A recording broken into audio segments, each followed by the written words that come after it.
Welcome back, everyone, to the Temple of Technology. I am your host, Scott James Magner, the idiot with a microphone. As you can probably tell by the background behind me, it's time for another episode of So Here's the Deal, the ARUS Entertainment webcast where I explore my media collection, singling out specific pieces, and talking about their relevance to me, my friends, and the contributions they've made to my life and to the world as a whole. Tonight we're going to be continuing our coverage of the David Lynch Film Fest by exploring Twin Peaks Season 1, Episode 8, The Last Evening. This is the big one where stuff happens. So join us after the break and we'll talk all about it.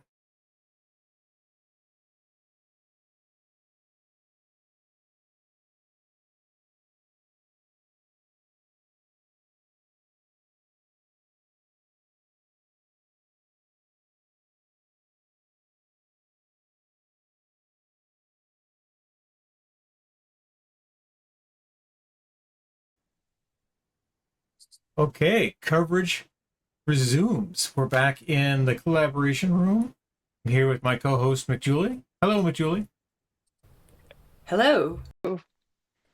And we're here to talk about Twin Peaks Season 1, Episode 8, The Last Evening, which is the last episode of Season 1 of Twin Peaks. It is the one where, quote, stuff happens. Lots of stuff happens. And if we thought the last two episodes were a bit rushed trying to get to the conclusion, the actual last episode is on warp fucking speed. It is just barreling through its minutes to get to the end.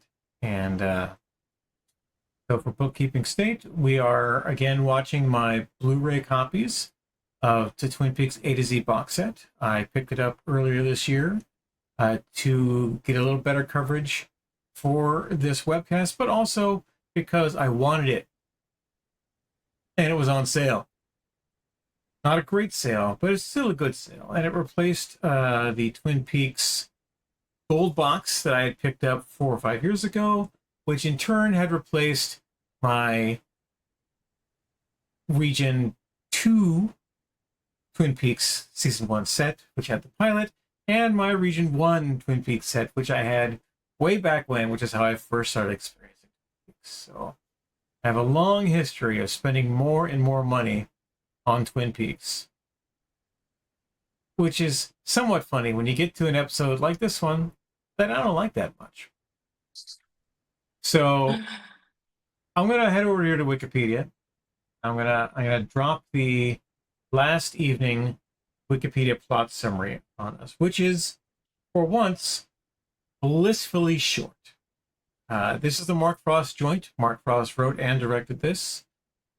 Normally when I say Mark Frost is Mark Frost plus David Lynch, that is not the case here. This is 100% Mark Frost. He did not have anything but David Lynch's notes about how he wanted Season 1 to go. So there are plot elements like Dale Cooper getting shot, which are real all through this, or for certain other characters doing certain other things are part of their overall story treatment, but the plotting, the scripting, everything about this episode is Mark Frost. This was the end of May 1990. Immediately after this, they take a break, and they come back at the end of September of 1990 for Season 2. This episode got an 18.7 share, which is, as we mentioned before, that's a lot of Americans. A lot of Americans for 1990. I, of course, was busy doing other things. Did not see this live. Do you have any specific... How was the build-up for your watching group coming into this episode? You know, I think we were pretty stoked to find out what would happen. And I seem to remember there was debate about whether or not we would find out who killed Laura Palmer. It seemed to me that we really didn't have the internet so much at the time.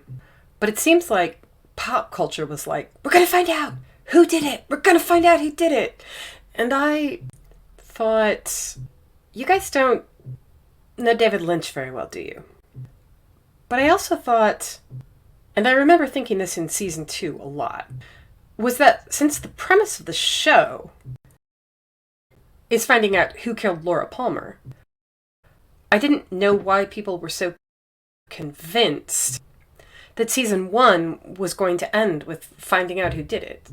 I mean, it would be like if you had The Fugitive and, okay, we got the one-armed man. You know what I mean? It's like, it's the premise of the show they don't know who killed Laura Palmer. So why were people expecting to find out so soon?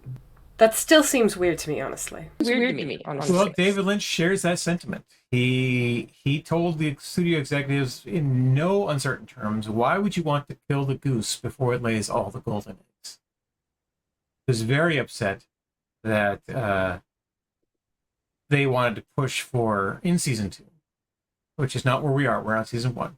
But very upset that they wanted to push for a resolution to the central premise for his show. And but we'll get to that in our expanded coverage. So here's our Wikipedia summary. Again, we do Wikipedia summaries because they are not 100% accurate, but they are crowdsourced by people who may or may not be Twin Peaks fans. James and Donna find another tape in Jacoby's office. Jacoby suffers a heart attack after being attacked by an unseen assailant while searching for Laura. There's scare quotes around it. And the punctuation's wrong. Fuckers. James, Donna, and Maddie listen to Laura's tape, discovering Laura was attracted to Leo despite knowing he was homicidal. At One Eye Jack's, Cooper poses as a drug financier and hires Jacques for a job, allowing him to be arrested on American soil after he brags about having sex with Laura the night of the murder. Leland, having heard Jacques as a suspect, suffocates him. Ben signs the deal on the development project. Hank calls Catherine, who has discovered Josie stole the ledger, telling her the ledger is at the mill. Leo ambushes Shelley and ties her up at the mill, lighting the fire. Catherine arrives and frees Shelley, but it's unclear whether they escape. Bobby tips off the police, and James is arrested for cocaine possession. Hank shoots Leo to cover up the evidence. Lucy, Andy's girlfriend, we know who Lucy is, not to qualify her here, rob her for agency. We'll get to that later, too. Reveals she is pregnant. To Audrey's horror, her first client at One Eye Jack's is her father. Cooper finds a secret letter from Audrey, but is shot by an unseen assailant before he can read it. Precise, to the point, and completely devoid of everything that makes this episode special. Also, I would say wildly misleading. Yeah. On a couple of, the order in which it describes things happening. It jumps all around. I mean, there's nothing factually wrong about it. It's just misleading. Like, CNN these days, or the White House press corps. It is just not great, this summary. Definitely not getting an 18-7 share from me. But there's one person who knows everything about Twin Peaks, and it's the Log Lady. So let's check in with her for the final time in season 1. Take us away, Catherine Coulson. So this is our last Log Lady intro for season 1. And like the last 2, it's full of signs and portents. Exactly what they are, we'll let her tell us now. A drunken man walks in a way that is quite impossible for a sober man to imitate, and vice versa. An evil man has a way. No matter how clever, to the trained eye, his way will show itself. Am I being too secretive? Yes. No. One can never answer questions at the wrong moment. Life, like music, has a rhythm. This particular song will end with 3 sharp sounds, like deathly drum beats. Yeah. The log's telling her things. 3 sharp sounds, Tom. What do you think she's talking about? I have no idea, because, I mean, if it was a Time Lord, there'd be 4 beats, like a drum. 3 sharp sounds, I don't know, but talking about a song, right? And music songs, it's also Lynchian. let's go chat about that.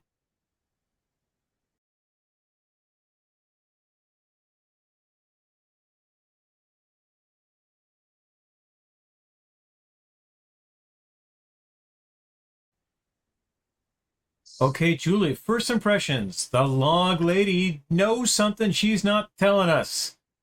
Damn it. You know, I'm pretty sure the log lady knows something that she did, in fact, just told us, because if you pay attention at the end of the episode, when Cooper shot he shot 3 times. Bang, bang, bang. Yeah, so again, the log lady intros were recorded 3 years after the series, right?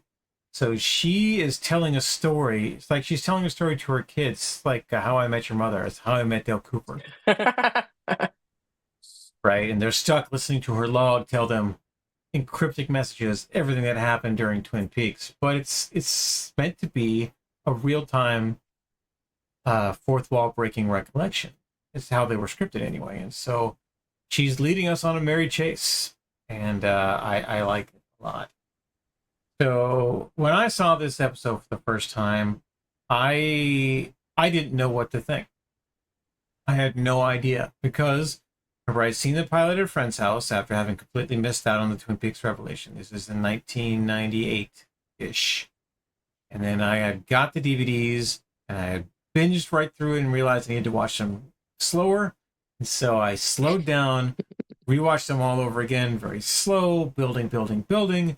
Got to this episode, and what the fuck was pretty much my first impression of everything that happened. I didn't even mind that Dale Cooper got shot, right? Because that was de rigueur in 1990. People got shot all the time.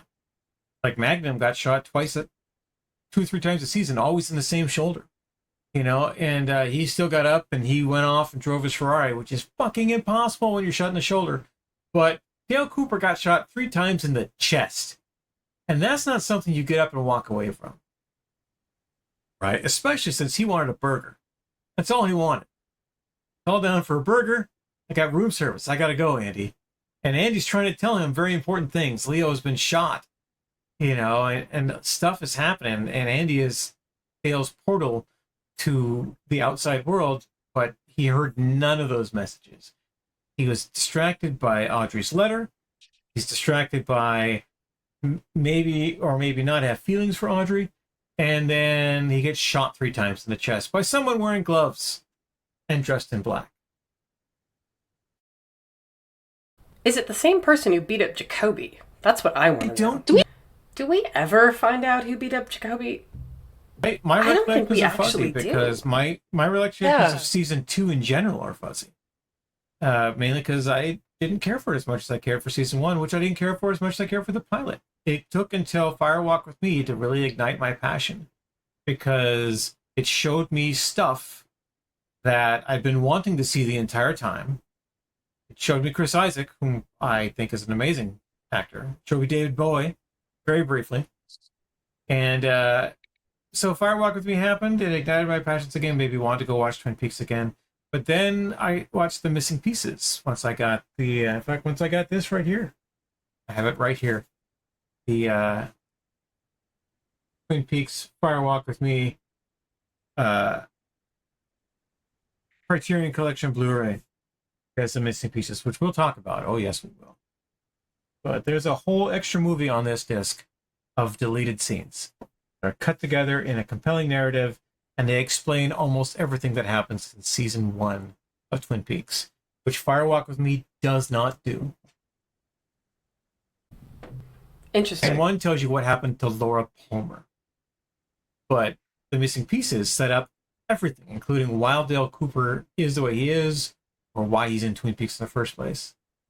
Because it's about the serial killer he's hunting, rather than everything else that's going on.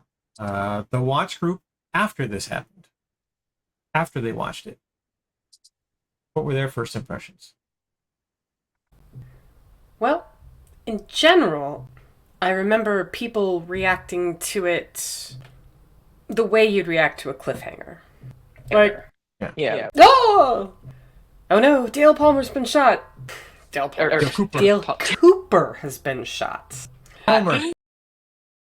Dale Palmer. And like we were talking about earlier, not the group that I was watching with specifically, because, you know, we were all into noir. We were into thrillers. We had certain expectations that were, you know, Twin Peaks was like a weird version of those expectations. But the greater pop culture universe, people seem to expect that the finale of the Twin Peaks would answer the question, who killed Laura Palmer? And I still do not know. People expected that the question that was the premise of the whole show to be answered at the end of the first season. That just seems wild to me. It's like expecting that the Lost in Space crew would find Earth at the end of the first season. Or expecting that the fugitive would find the one-armed man at the end of the first season.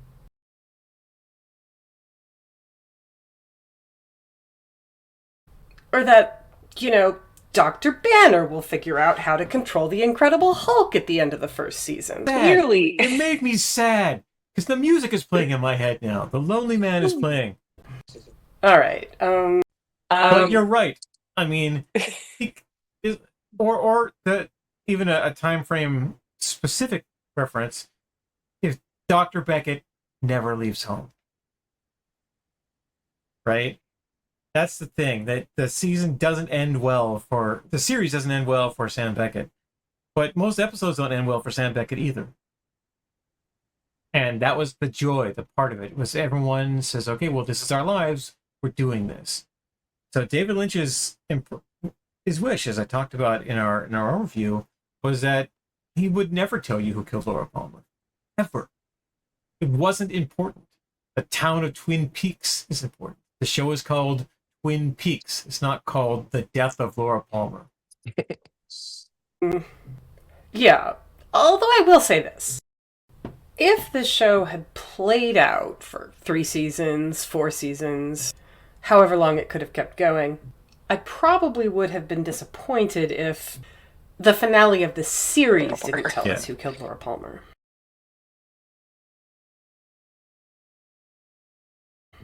But, you know, that's not where they took it. That's not where they went with it. According to some of the stuff I was looking up, there was a shocking amount of kind of like high-intensity international interest in who killed Laura Palmer. Apparently, the Queen of England was in on it. Gorbachev was in on it. Like, the whole planet holding its breath, waiting to hear who killed Laura Palmer. And that is an interesting phenomenon. Like, I think TV just doesn't have that kind of a phenomenon anymore. You know, everything in the streaming era, nobody watches things all at the same time anymore. That's just not how it goes. So, I don't think you get that same kind of fever pitch excitement. There are moments, right, where my Facebook feed, because I'm always glued to my fucking phone, right? That's my life. Or my Facebook feed will pop up somebody watching a movie, and I realize I just watched the same channel this person watched. And that's a neat feeling, right? Whereas like that person did the same thing I did. As I'm a sports fan, I like to go to sporting events.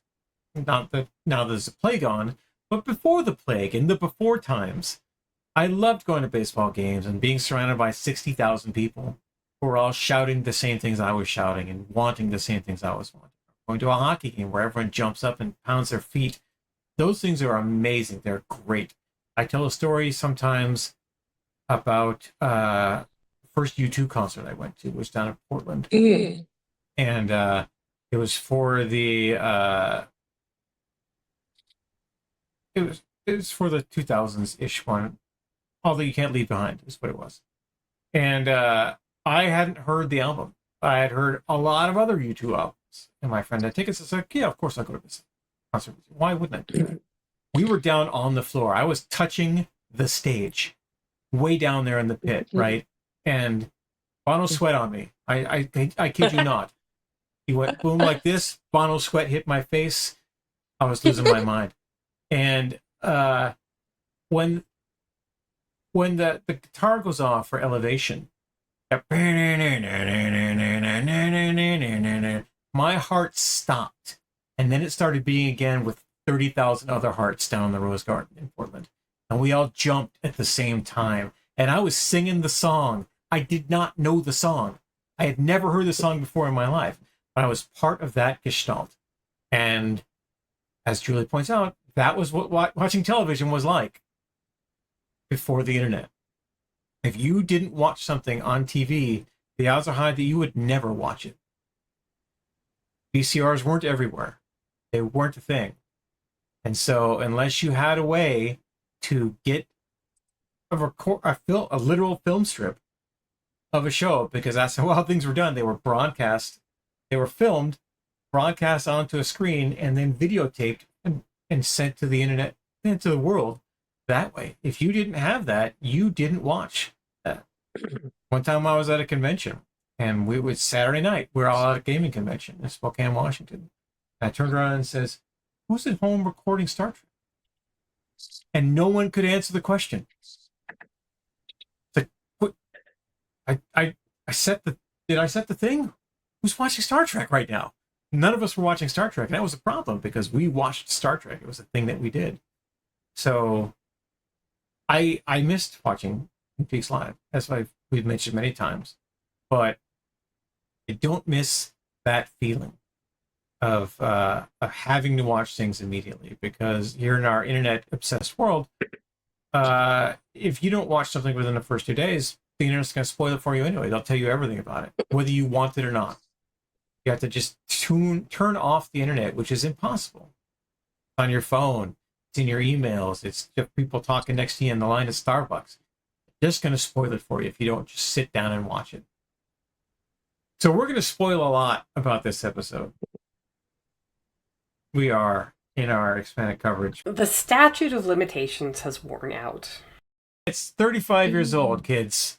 Watch Twin Peaks. I'll help you watch Twin Peaks if you need to watch Twin Peaks. Trust me, I've got copies. We can make this happen. But there are so many things that happen on this. And we'll start off at the beginning of the summary. Dr. Jacoby has a giant-ass heart attack after he's beaten nearly to death.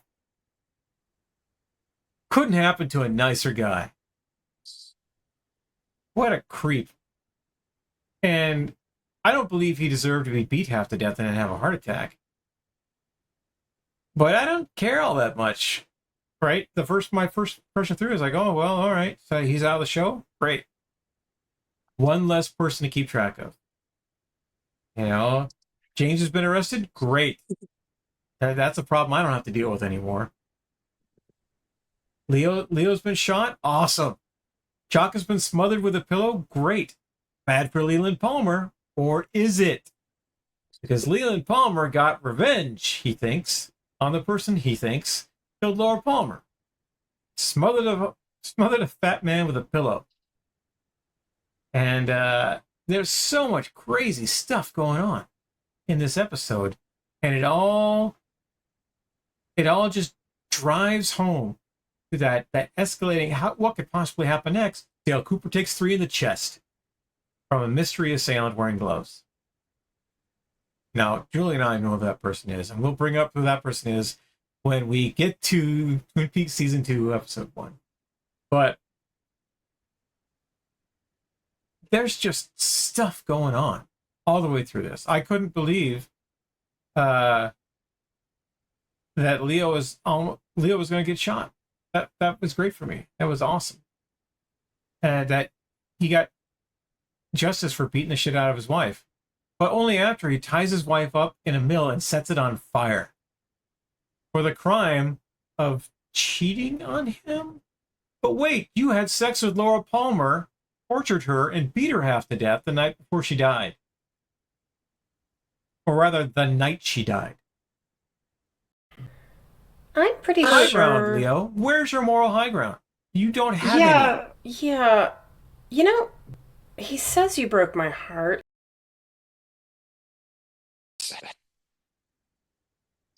I feel like Like he's... I mean, it's clear that Shelley describes Leo as all he wanted was a bang maid. That wasn't a term back then, but she describes it exactly. He wanted someone to have sex with, and, a maid he didn't have to pay. Yeah.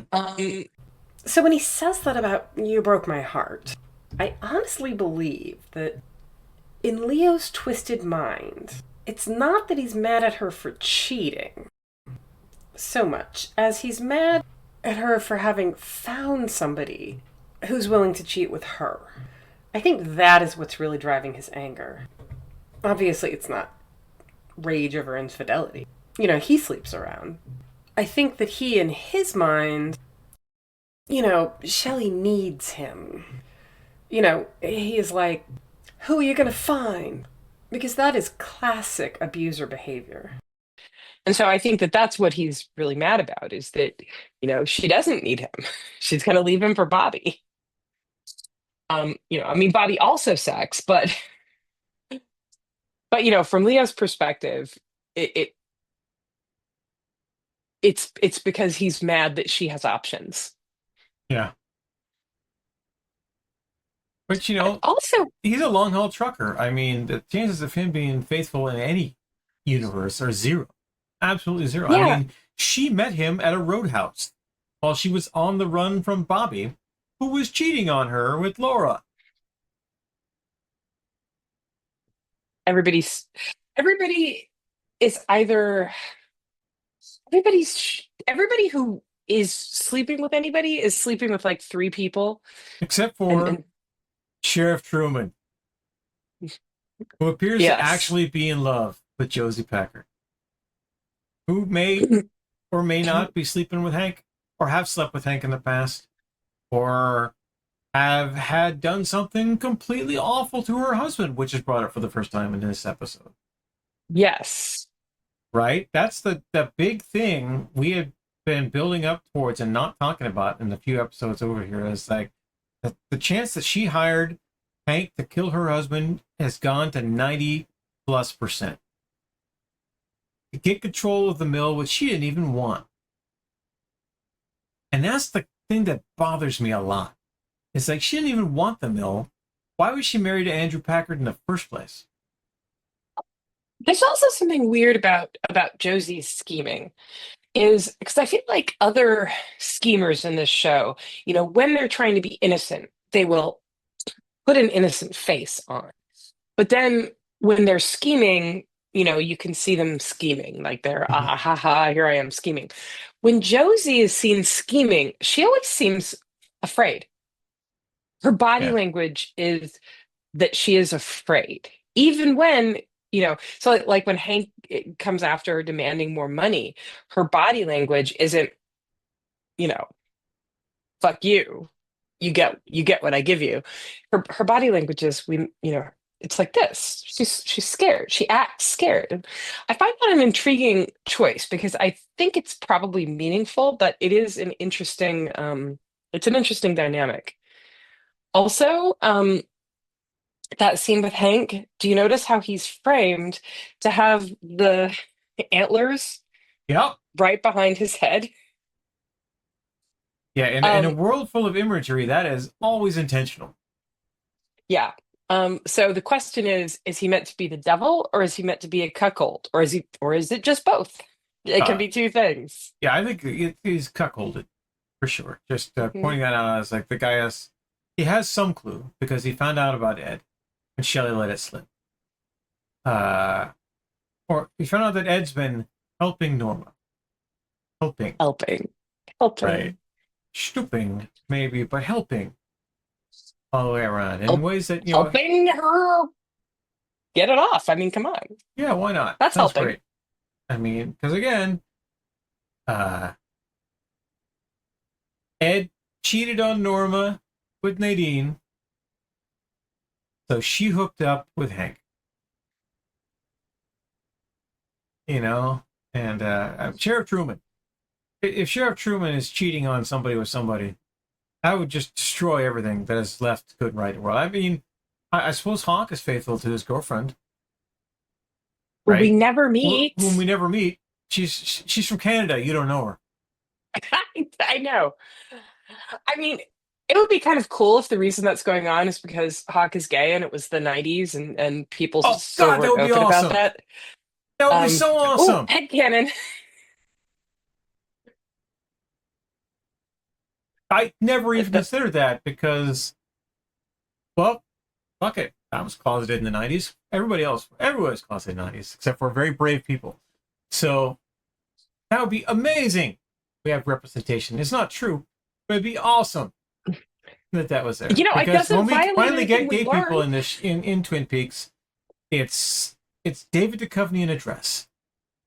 Not that that's bad, but it's David Duchovny in a dress, and Denise is never really treated properly until the return. And that's all we get. That's literally all we get. There, We don't get there's anything also, else. in this particular episode, there's a weird bit where it seems like Blackie is flirting um, with Audrey. Yeah? Like there's this really flirtatious aspect to their interaction, but it never goes anywhere. So, um, Well, the so I would, predatory bisexual trope, we gotta have that. yeah. Although everything about One-Eyed Jacks is just so weird. There are apparently no rules for anything in Canada. That's right, Canada, the lawless wilderness. Lawless Although, wilderness. although one thing I do have to mention though, I love the aesthetic of One-Eyed Jacks. I wish I didn't. It makes me feel like a bad person, but I love that kind of, how it's like Northwest Gothic, where there's, everything's antlers and giant slabs of wood, and I love that. The girls at this brothel are dressed in these incredibly cute burlesque outfits that are all gambling themed. I mean, I think their outfits just look fantastic. Yeah. Um, even Jacques, who's incredibly gross. Like he's got a little tie that has like dice dangling from it.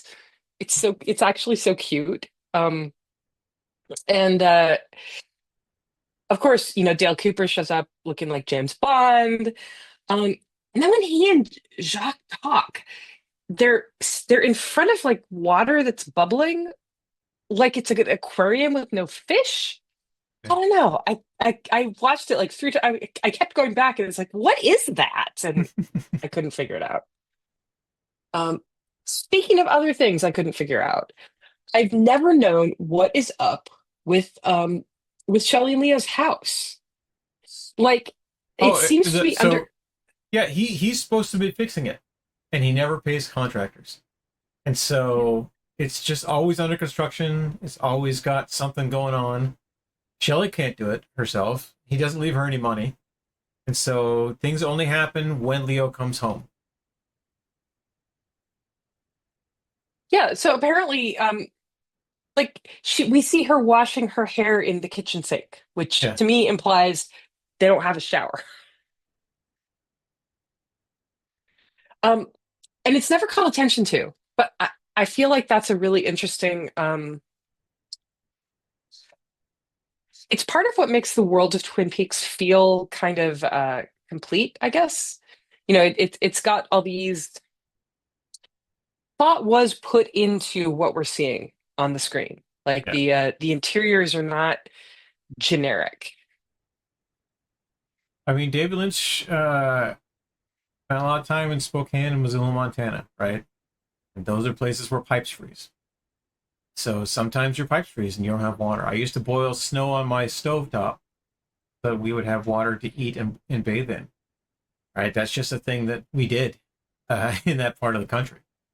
But I also remember sometimes our pipes would just break and we wouldn't have stuff going on, or somebody didn't pay a bill, right? Or something happened somewhere and you were without basic services. So despite Leo making money hand over fist, Shelley has none of it.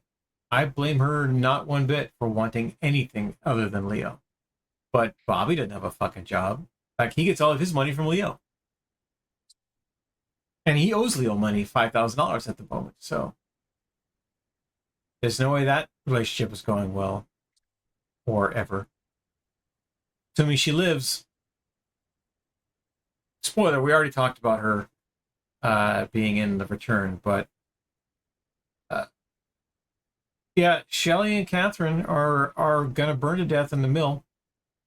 So everyone's out of a job who doesn't run drugs or work for the sheriff's department. Are there any other jobs in Twin Peaks? Because the hospital is one town over.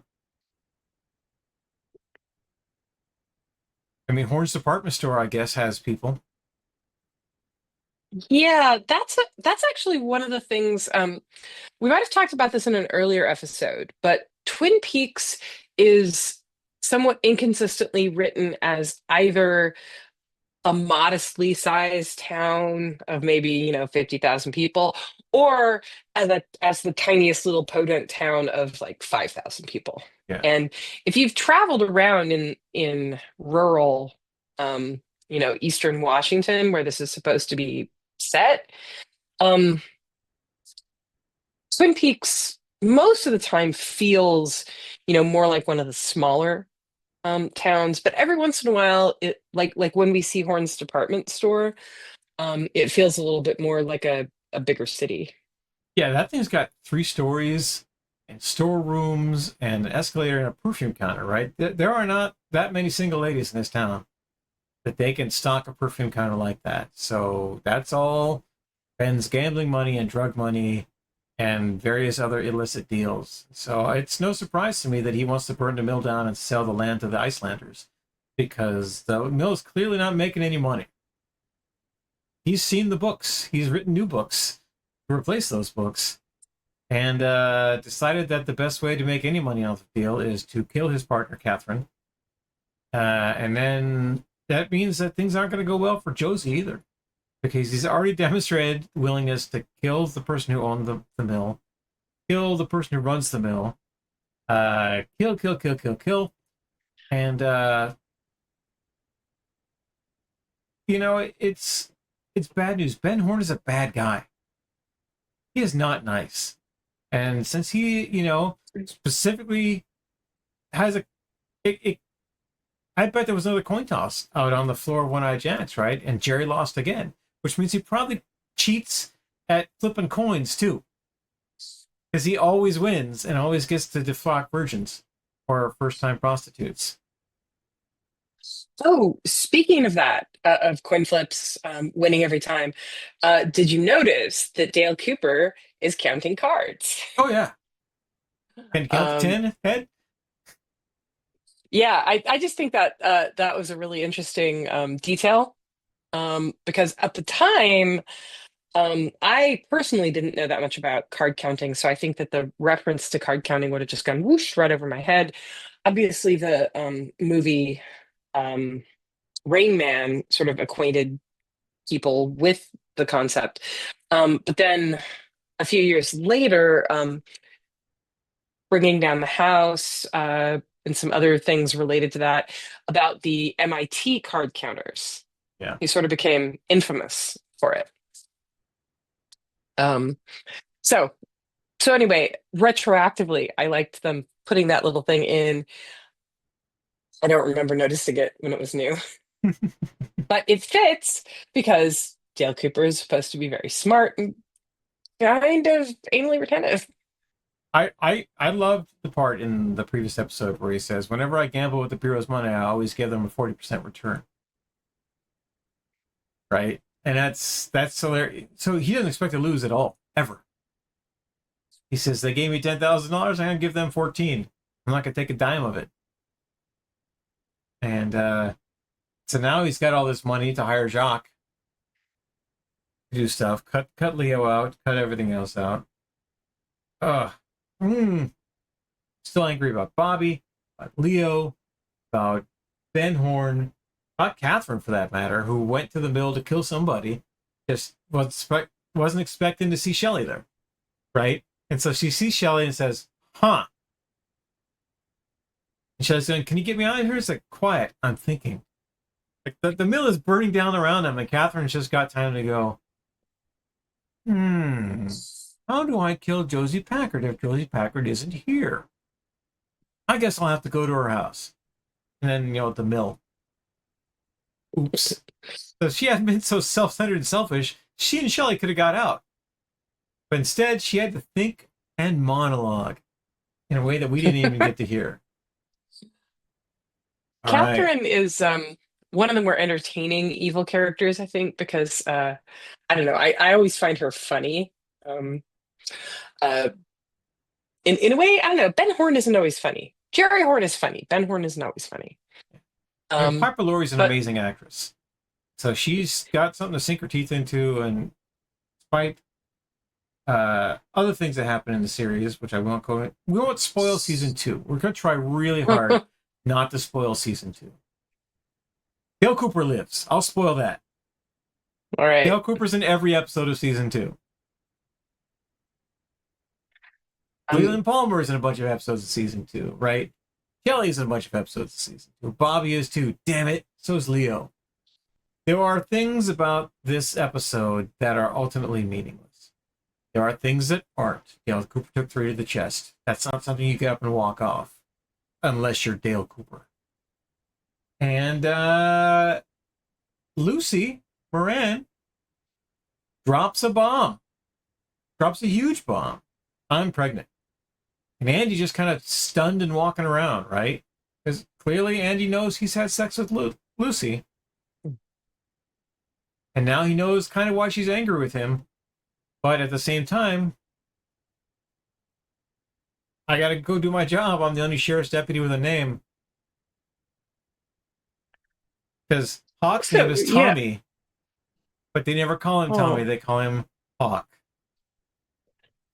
Because he's Tommy the Hawk Tommy Hawkins. Hawk would just be... Yeah. No, yes, Tommy anyway. Hawk is a bad thing. And I'm really glad that they don't call him Tommy Hawk a lot. Or even Tommy Hawkins, which is even worse, right? Him choosing to go by Hawk, okay by me. Because it removes one more Native American trope that we don't have to fuck with today. And Hawk is a cool sounding name, I think. It is, yeah. It was awesome in Buck Rogers. Or on Spencer for Hire. But also, you notice how Andy, like before deciding that he's going to reconcile with Lucy, Andy is the one who shoots Shark. Yeah. That's kind of wild. They spent all that time like training him up on the range, right? Says, I gotta get better at this. I gotta get better at this. And then he got better at it. Training works. Training works. It's awesome. When you're a deputy, it pays to be good at your job. As opposed to all the nameless deputies that we never see, or whoever's running dispatch. Yeah. Yeah, But see, for example... More expanded coverage than we want to do. But for example, give me your 4 examples. Oh, I was going to say, I feel like a city with a department store as big as Horns would have a sheriff's department that was bigger than the one we see. Perhaps 5 people. Perhaps 5 people. As many as 5 people employed. I mean, hell, the show Longmire, which was on Showtime a while back, they had 4 deputies. And a sheriff. So that's 5 people. Living the high life. And that was a huge town with a whole bunch of stuff going on. They had 5. And so, depending on how big Twin Peaks is, whether it's 5,000 or 50,000 or 10 million, that we're only seeing the Twin Peaks borough of some, maybe they're just part of the greater Wenatchee Moses Lake conglomerate. Everyone always thinks those are the same places. But they're not. Twin Peaks is its own place. It's up near the Canadian border, and nobody knows exactly where it is. All right. That's all of my first impressions. I have some definite things to say about in expanded coverage. Do you have any other quick bit things about this episode to talk about before we move on?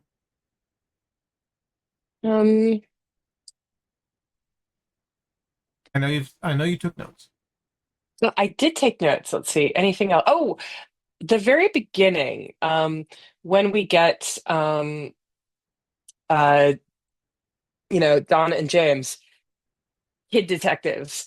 They're going through Jacoby's place, and the thing is, Jacoby's kind of a creep, but his really intense love of tiki culture makes him seem almost redeemable in a weird sort of way. Okay. And I kind of love this moment where they come across a, a box that's full of these little drink umbrellas that are labeled with the place that he got it, presumably, and then some notable incident like Kahala Hilton, July 1969, Man on the Moon. And then they say, weird, which which I assume they think it's weird because they're kids. Yeah. Because to me, that actually is the most normal thing we ever find out about Dr. Jacoby. So that's Yeah. I missed that entirely. I was so angry about the kid detectives. I missed the thing with the umbrellas. And this is like the third time I've seen this episode, right? So I've missed it twice before. well, you go into a rage stroke as soon as the kid detectives show up. Ah, Although fucking surely you've chuckled a little bit at the moment when they start turning on the Hawaiian music and they can't figure out how to turn it off. that did make me laugh a little bit. Because they're the worst kid detectives. Like they're just not very good at it. They need to take some Blue Velvet lessons. They need to go watch Blue Velvet and learn how to deal with crime lords because they suck at it a lot. Yeah. Okay. Well, let's move on to our expanded coverage, where I believe you have a character to talk about. And That's we'll right. get back in just a moment.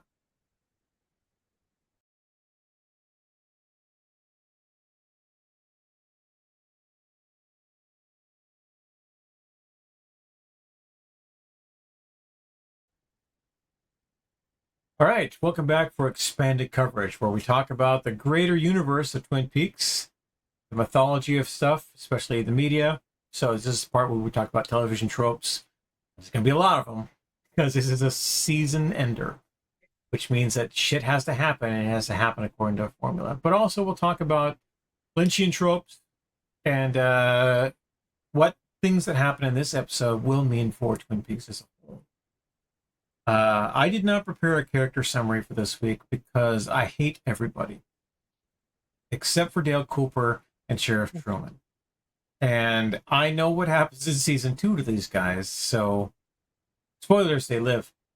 But I kind of want to save talking about them until later. But Julie has somebody that she wants to talk about, and an interesting reason as to why. Yes. The person I want to talk about is Blackie O'Reilly, the madam of One-Eyed Jacks. And what I find interesting about her is that she's clearly a very damaged character who does evil things, but she doesn't give off the vibe, to me anyway, of just being like Ben Horn style, just evil from beginning to end. To me, she always feels like a very tragic character, like she's redeemable, even though she's never redeemed. Um, and we know very little about her, and we never find out very much about her, but I am intrigued and I want to know more. According to the Twin Peaks wiki, her The source name of all is true information. source of all true information. Her name is Blackie O'Reilly, and I don't know how trustworthy that is.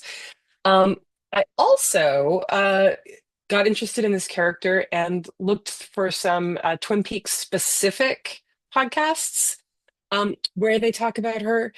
And they delved into information that is in the Secret History of Twin Peaks, which is something that Mark Frost wrote before the return. And that element, so this kind of associated material, both the Secret Diary of Laura Palmer and the Secret History of Twin Peaks, they're sort of semi-canonical, I would say.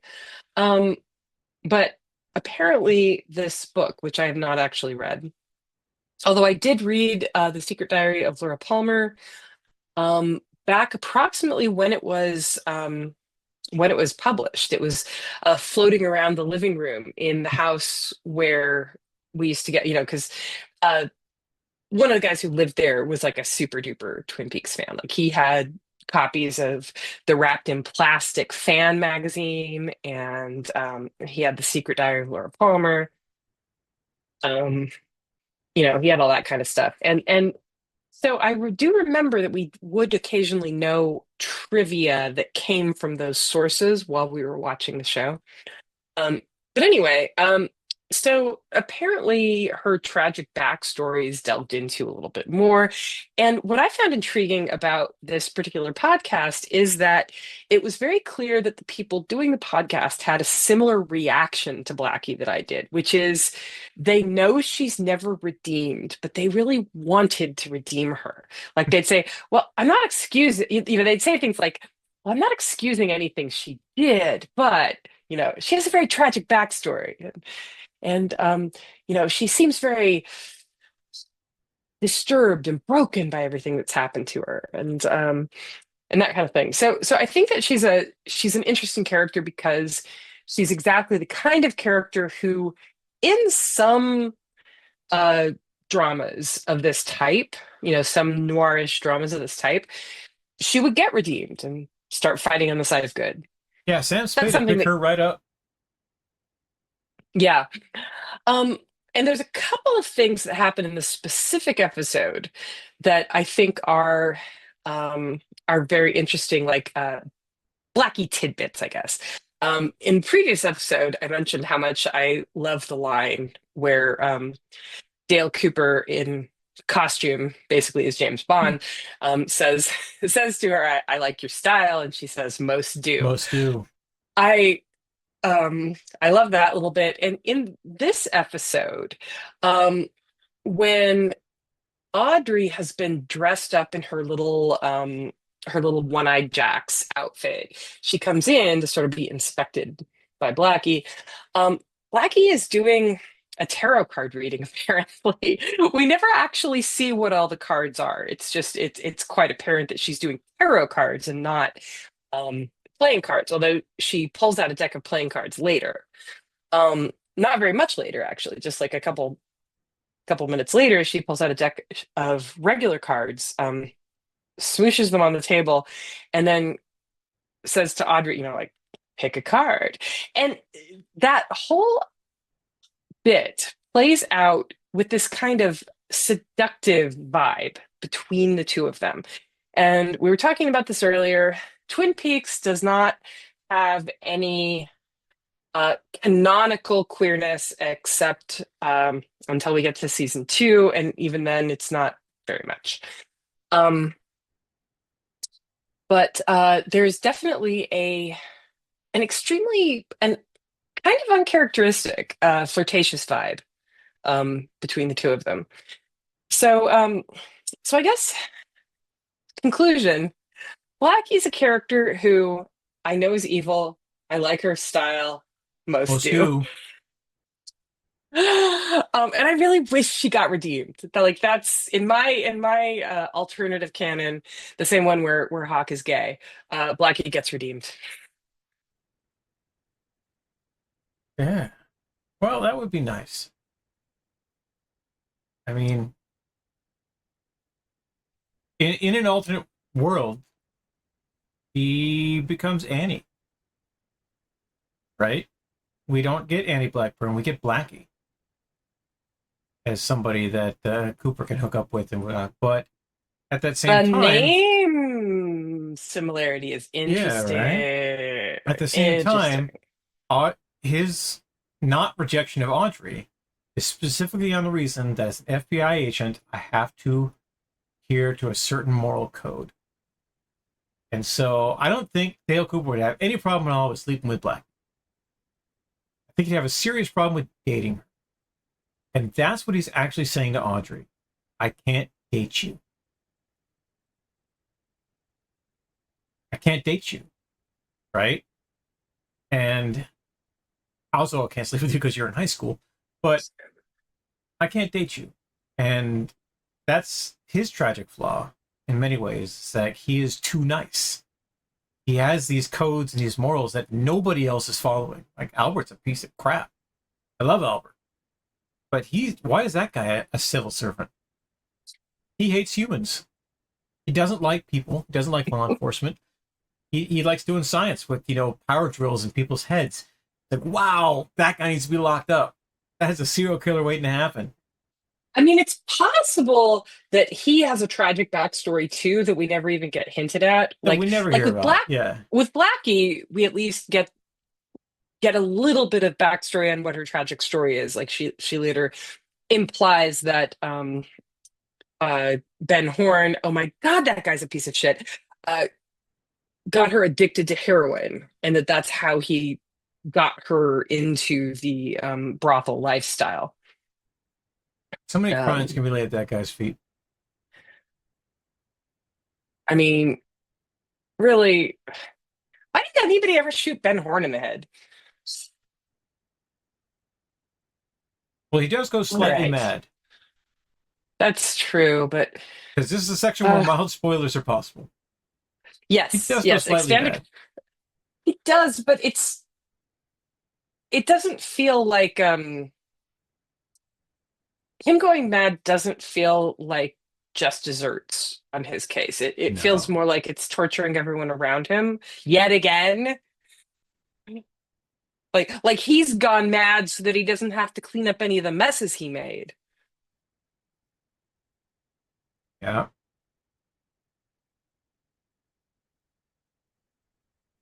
Yeah. So it's the season ender. He'll leave us on a cliffhanger, so we want to keep coming back. Clearly, the show has been renewed. They're already writing scripts for season 2. We're already laying plots down for season 2. And Dale Cooper getting shot in a normal crime procedural means a new detective is coming. Right? Or there'll be a twist where the person who shot him has nothing to do with Twin Peaks in a normal crime drama. In a David Lynch universe, Dale Cooper knows the person who shot him. Looked them right in the eyes and they shot him anyway. And that's a big deal, that Dale gets shot, 3 in the chest again. You don't walk away from that. Or at least if you do, it's not an easy next day you're up and running sort of thing. Catherine and Shelley are in a burning building and never heard from again. You don't walk away from that either. Leo got shot. Normally you don't get away with that, but Shelley shot him like an episode before, and he was fine with that, apparently. Just, tied a bandana around his arm, and then he hit out somewhere with a rifle, killed a bird, and then she didn't hit anything important. Yeah, like his head. Not all that important. Someone who's not coming back is Jacques Renault. Jacques Renault got smothered by Leland Palmer. And I say Leland Palmer because it is, in fact, Leland Palmer who killed Jacques Renault and not somebody else who looks a lot like Leland Palmer, does Leland Palmer stuff. Leland Palmer kills Jacques Renault as he thinks Jacques Renault killed Laura. And that's the thing. Is that why? Or is that why? Right? We don't know. It's a season ender, but that's got to have repercussions in a normal crime drama. As far as the season ender goes, yes. Yeah. Leland killed him because he thought he killed Laura. But, since in this section, spoilers are okay, Leland could easily have killed him because he didn't kill Laura. Yeah. And so if the investigation into whether or not Jacques killed Laura could easily have exposed Leland. So it could have been self-preservation. But I do think... Go ahead. Yeah. I was just going to say, I do think that Leland is always of two minds about everything. So it's hard to sometimes tell what part of his brain is doing the driving. But yeah. There's Andy and Lucy's baby. We know what happens there. They do have a boy. We'll see him in the return, but we will not see him in season 2 in a very untropian manner, because usually when somebody's pregnant, they have to give birth. And that doesn't happen in Twin Peaks. She ends the series not having given birth. She's just still very pregnant. That is very interesting. At least that's my 'Cause, recollection of it. yeah, because usually if a main character is pregnant, that's that's part of the season finale, right? All right. So we have brought up before in this series that this is the brainchild of David Lynch, and his fingerprints are all over it. But the vast majority of this season had nothing to do with David Lynch. I still think it holds up as representative of his work. How does it shake down for you? Oh, definitely. I consider it to be definitely David Lynch's work. It varies in how much it's David Lynch's work. Like obviously the episode, the pilot, the episodes he directed, Which was are just the David first Lynch. one. But you're right. I'm probably thinking of season two. Yeah. But I was like, Season didn't he 2, direct he's that all one? over the place. Yeah. It- Um, but I do think that the other directors and writers and set decorators and actors, actually, I think that everybody there's some variation from what was established in the pilot, but I do think that everybody is they're still on board with Twin Peaks being what David Lynch established in the pilot. The characters are, what the themes are, what the mood is. And yeah, so, and actually, that is one of those things that when we watched it real time, I don't remember noticing as much of a variation in like tone and how the characters are portrayed and things like that as I'm noticing now rewatching it so many years later. At the time, it was all just Twin Peaks to me. All Twin Peaks to me. I did It's all Twin Peaks misspeak. to me. David Lynch directed Zen and the Art of Catching a Killer. Okay. I thought he directed a second one. All right. You did do that one. So I'm not insane. All right. No, you're not saying. Well, Or am I? It bothered me too. It's like he had to have done another one. I know he did. He did. I went and Wikipedia told me, or whatever values of truth we can ascribe to Wikipedia. I think it is very indicative of Mark Frost's body of work, and I am on the less Lynchian than I would like train now. And this is because this is my, I think, third overall complete watch through of some episodes. Some episodes I've seen 5 or 6 times, right? But it's definitely the third time I've seen the season ender. And knowing what I know now, it's not holding up. It's not Blue Velvet. It's not the Elephant Man. It's certainly not Eraserhead. It's lacking what it needs to have, and I think it's because his attention is split by the time this is all going on. Coming into this, he and Mark Frost are trying to sell a couple different stories, scripts, and none of them ever went anywhere. He had just had a very disappointing studio experiment with Dune, where he had spent 1.5 years of his life on this movie, and then they cut it all to shit. And while this is all going on, they cut it all to shit even more to broadcast on television without him knowing about it. Right? And so that gotta bother the guy. I mean, look at Dave. Look at him right here behind me. He's not happy with what happened to do, and he's certainly not happy with how a lot of things are going in the universe where other people pay him money to make movies. So he is off right now directing Wild at Heart with his own money, essentially. He is the executive producer on that. He was going to be just the executive producer, and it turns out that the script was crap and everything else was not working out, so he stepped in to do those roles. And a great deal of his creative mojo is going into Wild at Heart right now while season 1 is going on. And in our next episode, when we cover Wild at Heart, I think we'll see the triumphant return of David Lynch, Maverick Auteur. And we'll get more of that coming into Twin Peaks season 2, where he's far more involved in the process and he doesn't have outside projects going on. He's just doing this. But I'm not as happy as I could be with the show. And that makes me sad because I used to be really happy with it. But I thought David Lynch had done it all. And I just wasn't looking at it critically. I wasn't as big of a David Lynch fan then as I am now. So it just doesn't hold up. It's still really relevant to me. You know, it's still a foundation of my life is that I like David Lynch and I like Twin Peaks. I certainly like talking about it. I like to talk about this episode for a while, even though I don't like it all that much, because a lot of cool stuff happens in it, right? And I mentioned in our previous episode about the increasingly escalating danger that Audrey Horne keeps putting herself in to try and get Dale Cooper to notice her. She's about to get raped by her father,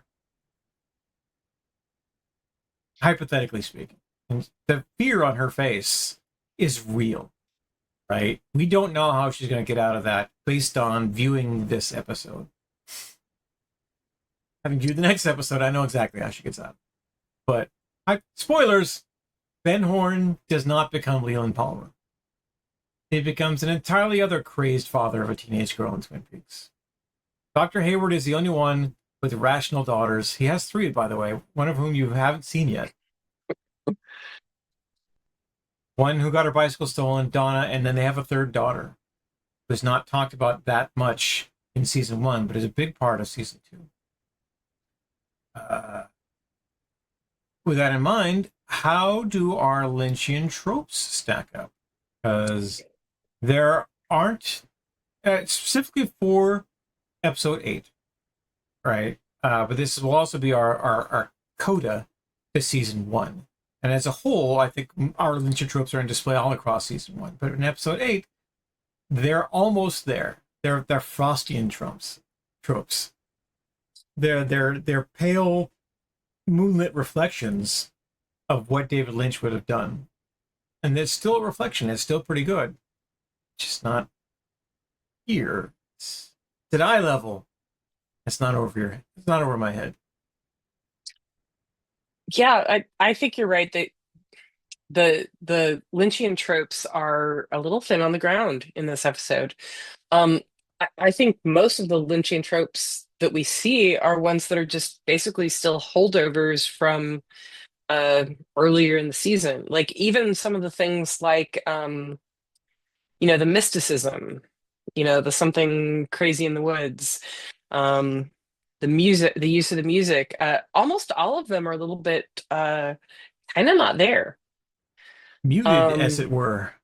Muted, as it were. You still do have and actually the one thing you really don't get, and I think that's one reason why neither of us like this episode all that much, is you don't get people acting just bizarro for no obvious reason. Yeah. Like you don't have Lynchian weirdos. And that's one of the things I like best about David Lynch's work is that it's just full of weirdos.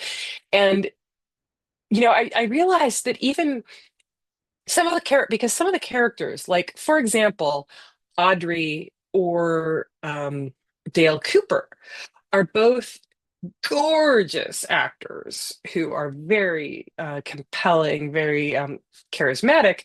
But when David Lynch is writing them and directing them, they're weird. They're also weirdos. And I feel like this episode, Audrey and Dale are both they're not their weirdo selves. They're kind of normalized in a way. I mean, they look really hot. They're wearing cute outfits, but there's just not much of that you're gorgeous but you're such a weirdo that I look forward to in David Lynch products. Yeah, the last 30 seconds of this episode, right? In the 28 seconds leading up to Dale Cooper taking 3 in the chest. 3 in the chest. He is uncharacteristically brusque with Andy. Mhm. At 5 in the morning, he treats Andy better than that. Sometimes, right? And he just says, no, look, I got room service. It's like, the guy will wait. Room service will wait. Andy's telling you something, and you can hear it in his voice. That's who you are, Dale. You hear things, and you see things, and you intuit things. Andy's saying important things, and Dale just puts down the phone, goes, answers the door, and takes 3 in the chest, right? So either he was fated to take 3 in the chest, which I happen to believe, but... A lot of lady would agree with you.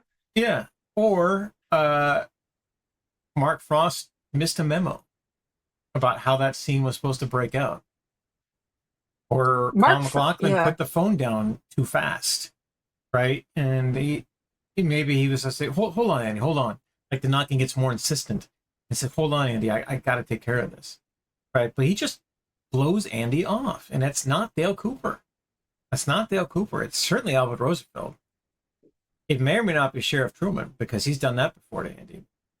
But it's not the Dale that I wanted at that moment, which is our trope, right? Our troubled anti-hero. Whereas Dale Cooper is our troubled hero. He is the one we're all rooting for. I mean, Laura Palmer is the one. That's what the log lady tells us. But we want Dale Cooper to be the one that we're following on this trip. And he just took 3 in the chest. So that is an action that will have consequences. Not permanent ones, as I may have been alluding to here, because he walks it off. He walks it off, and it's the weakest part of season 2. Man's not wearing a vest. He's wearing a tuxedo. And this isn't Superman tuxedo. It's not made of Kevlar or diamond weave or, infused with platinum. No, it's Egyptian cotton. And it does well to soak up his blood, but that's about all the protection it gives him. Yeah, it violates what we've seen, but it is hypothetically plausible that if you were going to go be a big time gambler in a brothel in a foreign country, you might wear a bulletproof vest. Because Canada does seem really dangerous. Well, I mean, the situation is dangerous. Like, these people are, lawless. They are likely to kill you.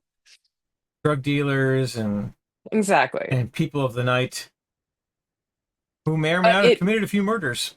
Yeah, but it is that problem of, we have already seen what he's wearing. He's obviously not wearing a vest. Yeah. I mean, but that's like a TV trope. That's not a Lynch trope. That's just a regular old TV trope. And that's new for us, right? We haven't had TV tropes. Like our protagonist in Blue Velvet never gets shot. He gets beat all to hell, left on the side of the road for dead. Actually, he's left on the side of the road to the pain. He gets beat to the pain, not to the death. Yes. Frank Booth takes him to the pain, and that's where he leaves him. But that's certainly not what happened to Paul Atreides. It's not what happened to the Eraserhead guy, who was dead the entire time, as I have opined before. But yeah, TV tropes take over at the end of a TV series that is shepherded by TV people. And hopefully that reverses somewhat, because they know about halfway through season 2 that there's not going to be a season 3. In fact, they know pretty much exactly when they're forced to reveal Laura Palmer's killer that there's not going to be a season 3. So we got that to look forward to. At that time. At that time, that's correct. At that time. Special limited event. All right. Well, that's half an hour again on an episode that we don't care for all that much. Good job, us. All right. There are sadly no returning cast members. We have covered everybody who can possibly return. Next season there will be a few, including some characters, believe it or not, who should have been played by other people.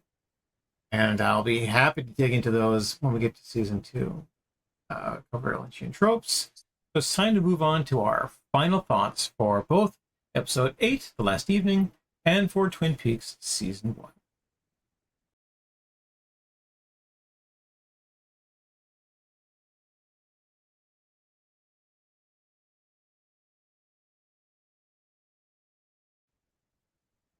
All right, I'm going to go first because I am overly critical of this episode and the season as a whole. So, as per episode 8,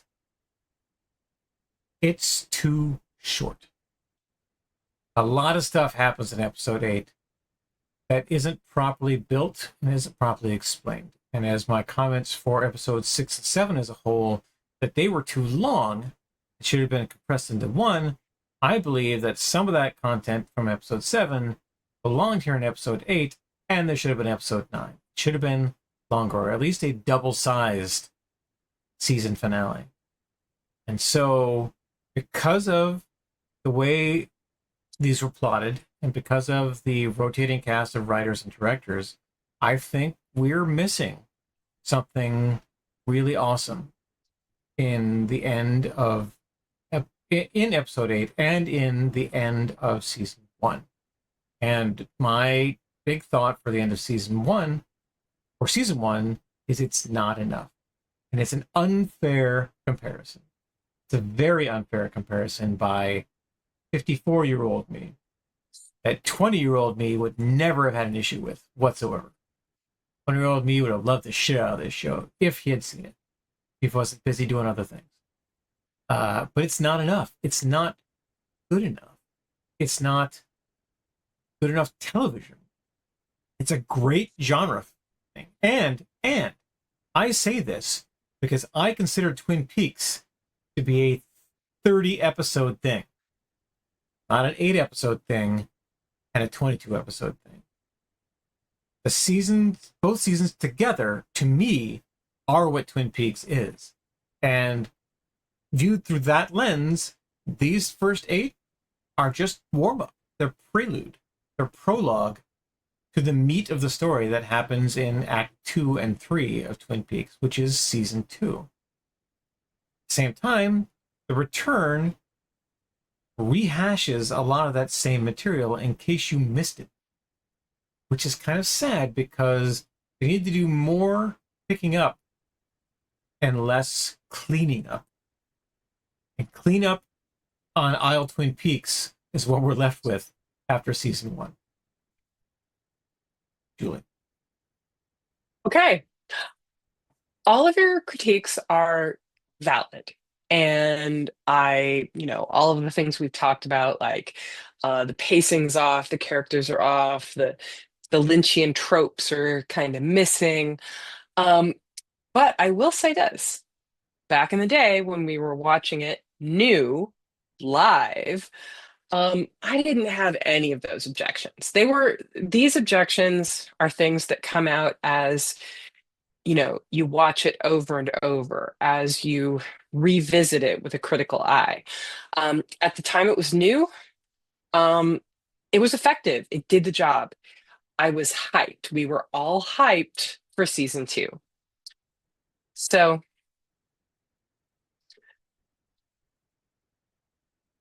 hyped for season 2. So your final thought is I'm psyched for season 2.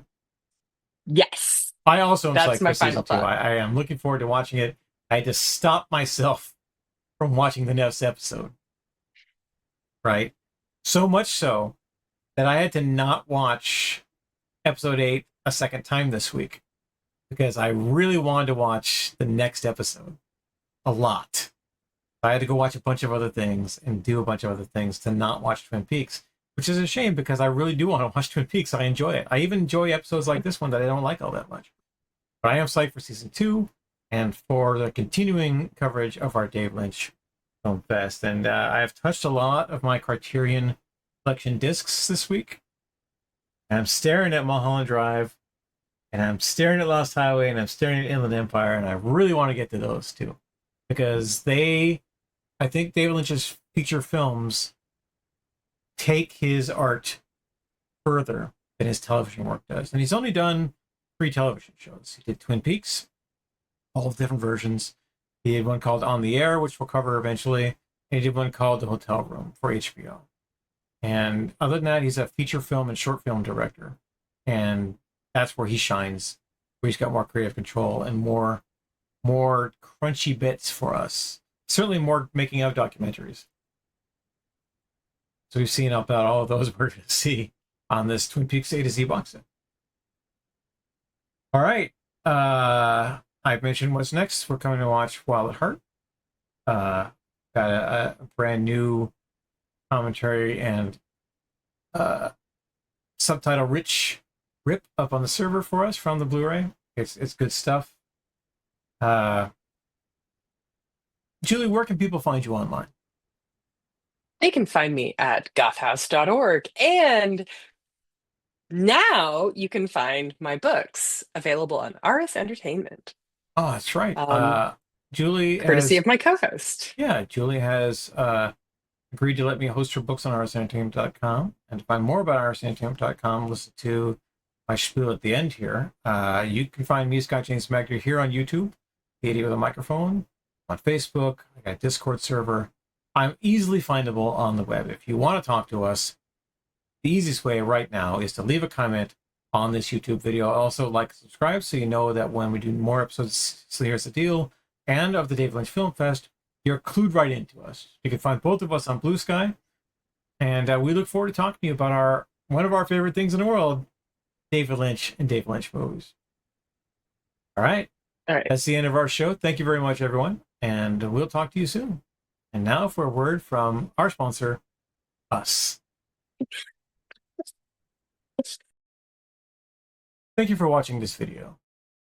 If you'd like to support the stream, please like and subscribe on whatever platform you happen to watch it.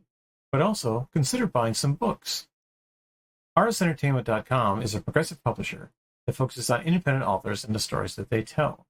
We have a curated selection of novels in science fiction, fantasy, high fantasy, space opera, horror, just about any genre that we believe needs some support, and the authors that need to do so as well. You can find this website by using this QR code or by typing arusentertainment.com into your browser and head over to our shop where you can get a free book written by me, Scott James Magner, called Homefront. Homefront is my 2014 science fiction novel, which I've later expanded into the Homefront trilogy of Invasion, Landfall, and Beachhead. But to get a sample, just go here, select the ebook, and you see it's $0. Free book delivered to you, your email. All you have to do is sign up for our mailing. That's it. That's all you need to do. Thank you very much for supporting us here at the Idiot with a Microphone channel, and we'll see you soon.